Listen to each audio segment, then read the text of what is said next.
Bonsoir, effectivement, nous sommes à La Rochelle, à la librairie Calligramme, et il y a déjà beaucoup de monde pour retrouver François Hollande. Merci d'être avec nous. Bonsoir. Merci, bonsoir. Alors à chaque fois, il y a énormément de monde pour venir vous voir. Comment vous appréhendez ces échanges avec les Français? Plutôt bien, c'est tout à fait gratifiant qu'il y ait autant de monde, je les en remercie, parce que s'il y a toujours une curiosité à l'égard d'un ancien président de la République, il y a aussi beaucoup d'humanité dans ces échanges, beaucoup de relations simples, directes, franches, et où les uns et les autres, c'est-à-dire moi et les Français qui viennent, nous disons ce que nous avons pensé du quinquennat, mais aussi ce que nous pouvons réfléchir ensemble pour l'avenir.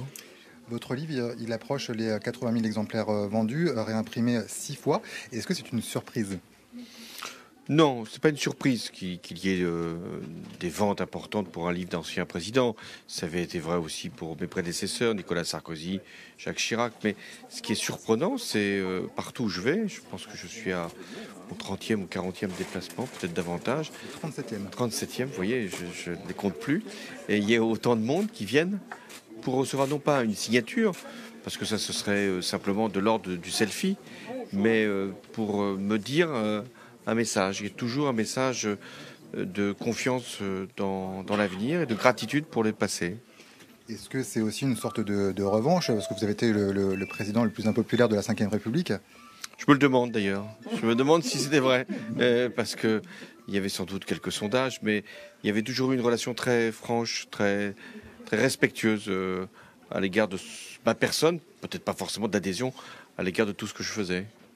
Alors il y a beaucoup de monde, il y a aussi ceux qui sont pas là, notamment les déçus du socialisme. Ici en Charente-Maritime, la fédération est très affaiblie et certains disent que c'est la faute de votre quinquennat. Ils devraient venir, ça les rassurerait, car la plupart des personnes qui viennent ici me rappellent des réformes que nous avons menées ensemble, aussi bien pour la retraite à 60 ans, pour les carrières longues, que pour les postes dans l'éducation nationale, que pour le mariage pour tous, que pour la garantie jeune. Vais-je continuer ainsi, et sans compter les résultats économiques qui arrivent, qui, depuis plusieurs mois, témoignent que les choix que nous avions faits étaient les bons. La Rochelle, pour vous, c'est plutôt des bons souvenirs. Vous avez souvent été ici avec les universités notamment. Plus que des bons souvenirs, des grands souvenirs. Pendant 11 ans, vous vous rendez compte, 11 ans, j'ai clôturé les universités de La Rochelle. Et à chaque fois, c'était toujours le même scénario. Les militants venaient, s'interrogeaient, ne savaient pas ce qui allait se passer. Et à la fin, ils étaient gonflés.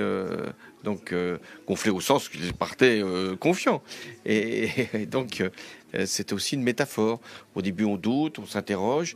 Puis après, on se parle, on essaye de comprendre. Et on repart plus fort.